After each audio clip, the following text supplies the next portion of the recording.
This video is just to complement the previous video. So this is the program I was working on in the previous video. This is what the lads were told they had to do.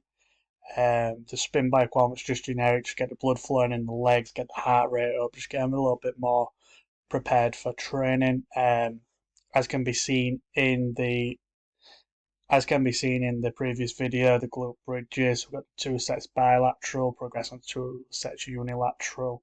Really important just to load this posterior chain, which will just really important in injury reduction within rugby players, and just to prepare them for stuff such as squats, the landman press, deadlifts, anything weight bearing really within the gym. We moved on to weighted lunges. Weighted lunges just functional exercise implemented in many rehabilitation programs, strength programs. Um, we can make it as difficult as we like, and we can make it as easy as we like, depending on where the athlete is within their training or their rehabilitation. Um, so when we move on to the squats, so the literature is kind of mixed. Some people prefer like a high barbell back squat. Um, some people prefer the front squat because they feel like the emphasis isn't always placed straight through the lumbar spine. Obviously, we've got stuff such as the goblet squat, the leg press. Goblet squats are a really good way to start. It allows the athletes to get really good depth within their squats. Um, the front squat doesn't put as much pressure on the lumbar spine, and we're still getting the same benefits as if the bar's laid on the back. Um, the reason I've included all these variations is obviously we try and work on an individualized program. Rugby league is such a physically demanding sport that injuries are just second nature. So people could have long-term knee injuries, ankle problems, hip problems, lower back pain. So these variations allow us to still get that triple extension. We can still really load it up with high weights, 80% of their 1RM, and we can also reduce the risk of getting re-injured.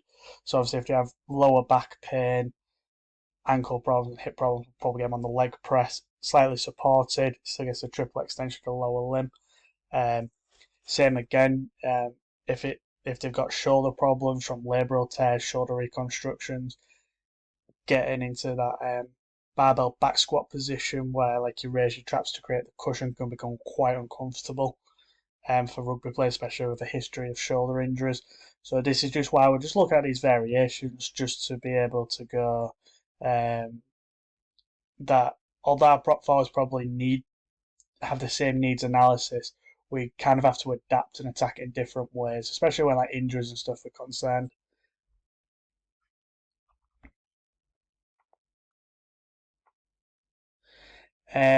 There are the video did say we was looking at quite lower limb based exercises. We do have some upper body ones in there. The landman press is really good.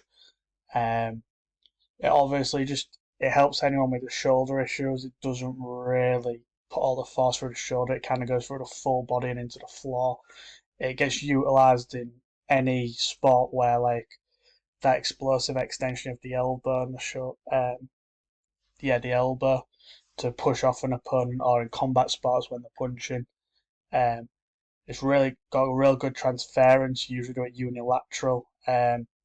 We can we can add complexity to this exercise by doing like a squat press to like imitate the striking or the hit up in a tackle. So like dropping the knees, driving up and in. Obviously, it really complements rugby league.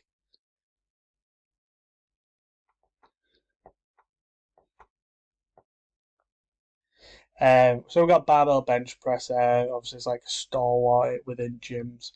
Um, Usually, people are questioning your barbell bench press strength.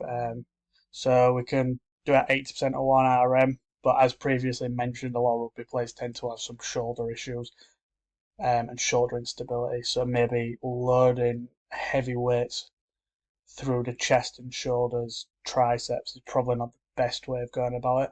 So this is where I was suggesting that the speed strength training. So we can use the force velocity graph and use a lighter weight moved at certain speeds to replicate the force production of higher weights, and it really reduces their chances of injury. Um, we're still going to use the lower reps because obviously we don't want them to burn out, um, because that's not the aim. Is to be able to move the bar as quickly as possible to improve rate of force development. This is really going to positive. It's going to have that positive transference onto the field because that ability to hand people off is going to potentially create space for outside backs as a prop forward. It could just mean getting your arm free for an offload for that second phase. Um, and like I say, it just helps reduce the injuries, and obviously with injuries impacting rugby quite heavily with the contact nature of it, this is like paramount to some of our programming. Trap bar deadlift. Um, Me personally, I prefer to trap bar deadlift. I'd have the hip mobility to get into the right position on a standard barbell. Um, I'm A lot of my friends who have played rugby have the same issue. There are suggestions that a trap bar deadlift is in a better anatomical position to begin with, so that could be better. Um, so we're going to use 80% of 1 RM because we just want to load that kinetic chain. Obviously, really useful when coming into contact with another player. Um, Still got that triple extension of the lower limbs. We can still use the speed stuff on this if we have the equipment. So personally, if we have the equipment at this semi-professional level, I would prefer to use the speed strength and just get them moving at certain speeds.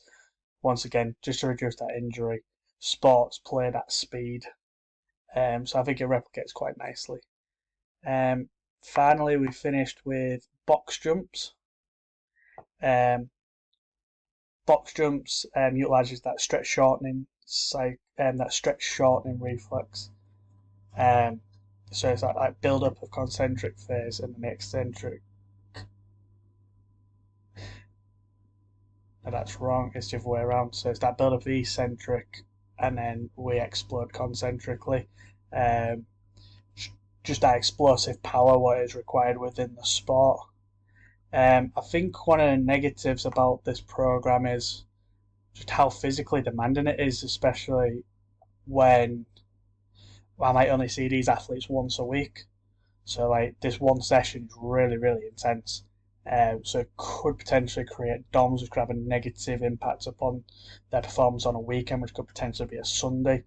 Obviously, then I'm not doing my ultimate goal as a coach. Our ultimate goal as a coach is to improve performance. So I'm going to have to go where I'm going to have to adjust it. I'd probably be giving them a gym program for them to do within the week. So I probably have to try and like spread these exercises out, give them ample time for recovery, and just to reduce the potential impact of DOMs. So this is a typical strength program for a semi-professional rugby league player. This is what they have to do. I was fortunate enough that someone within the field did manage to send me this. So when I'm comparing it to man, stuff like the box jumps, the deadlifts are in there, the bench press, but then they just glute bridges as well. But they also look at some other things. The box step up I've seen utilised in professional rugby, and it's just more of like a full body workout compared to mine. It's probably not as intense, and that might actually be a good thing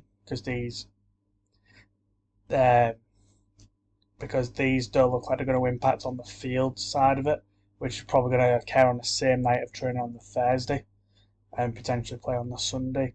Um, I'm hoping that I get this internship with a professional academy, a professional Super League academy, so then I can look at how their programming differs to mine, compare it, question it, go away, read the literature, and then hopefully I can build a more efficient program for my athletes and just hopefully to be able to implement some programs. I think that's where, although the pandemic has stopped us really getting that experience, it's just important that we do get that experience because if the program's not really efficient, that's where we're going to learn more about how we need to adapt our training, adapt our coaching style, and potentially change our philosophy. Because obviously, if stuff isn't working, we might tweak certain things in our philosophy or change our coaching styles to fit the philosophy. And I think that's a really interesting concept, which I'm hoping to develop in the future.